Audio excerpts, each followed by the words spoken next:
In this video, I'd like to talk to you about storyboarding. Now, the reason why we storyboard is because it lets us have a nice, neat, organized, easy to navigate and easy to learn in kind of course. If we look at Dr. Puckett's board ethics course, you see he's got this nice outline that's got major sections indicated by these Roman numerals and then sort of sub pages or subsections of those larger sections indicated by uppercase letters and so on.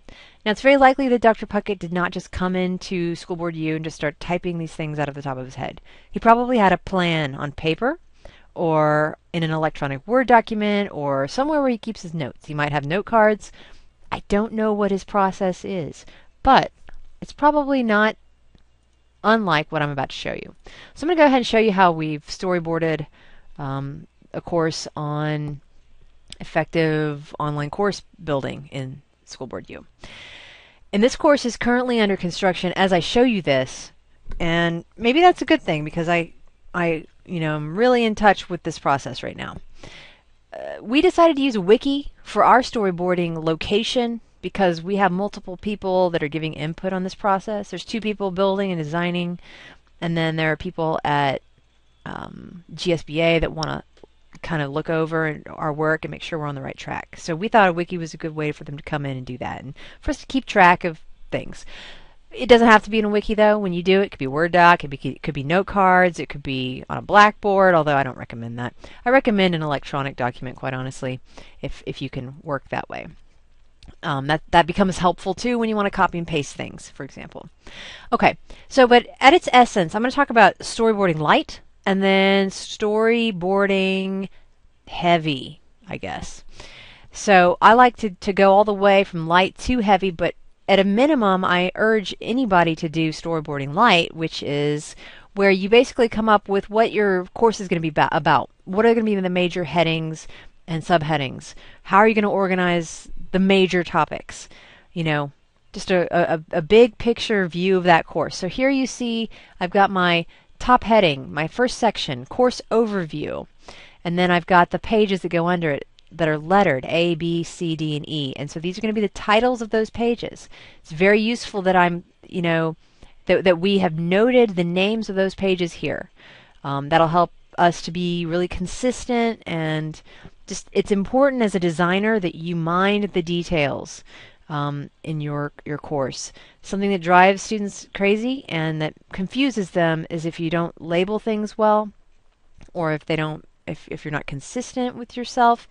So that's part of what storyboarding helps with. It helps you to really look over what you're doing before you get in there and you start building. Because when you get in there and start building, sometimes it's easy to get sort of lost and to forget what you were doing, and you just don't think as clearly when you're building in there. I think it's better if you kind of are on the outside and then you go in with this really solid plan. So that's what this is about. Okay, so what I was talking about was, at a minimum, you want to have sort of these headings of what you're going to do. You'll notice also here that I've got some notes, and we've been putting these notes in here because we're not always sure where this stuff goes, so we just kind of put it on the major, the main big picture storyboard.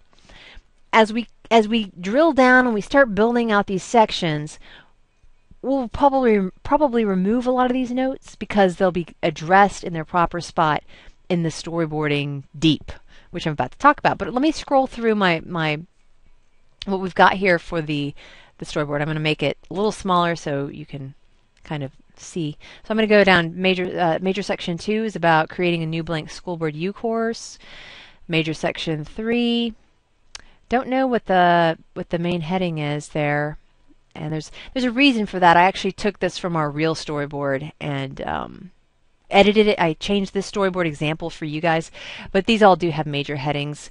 So these are different sections, these are different pages, and then each page there's even further sub pages that you can drill down into. So this is a kind of a look at our course. It's definitely under construction.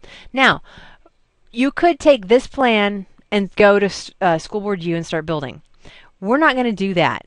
We're going to continue to build on the outside at least a little bit more. And what we want to do before we go in there is we want to have all of the text, at least a draft of all of the text that's going to be in that course. We're going to have it written out here on the outside on this wiki.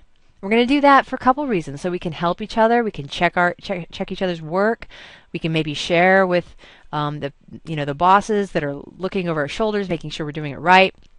And so that's the reason we have it open before we go into School Board U. It's probably easier to make the changes out here right now in this setting than it will be once they go up there into School Board U.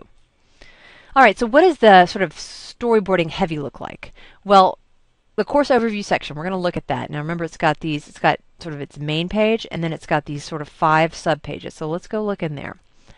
What we did in here was, since we know that the structure of a School Board U course is instructions, item resources, and content, we went and we took every heading of this section, this course overview section, and we added those sort of subheadings, instructions, item resources, and content. And now we're filling these things out. So for course navigation, what are our instructions going to be? What item resources will the learner need as they learn about course navigation? What content are we going to give them? That is, what's the text? That's what we have written here.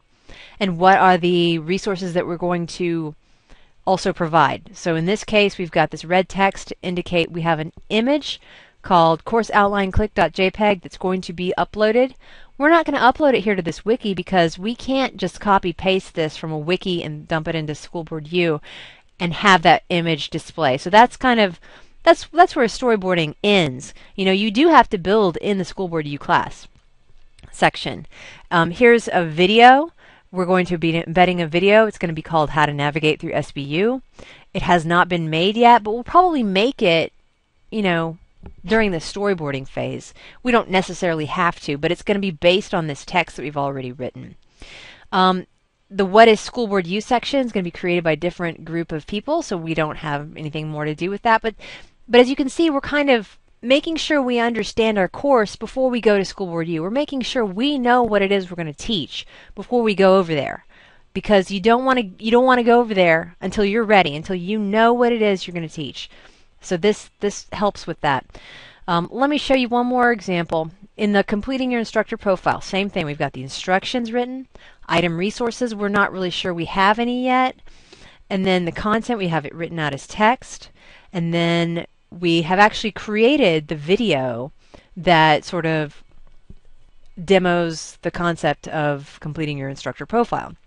So we've created that video, we've put a link here, and we've even grabbed the embed code, and we have that there ready so that when we go to School Board U, we can probably just take this and copy it and embed it in the School Board U system.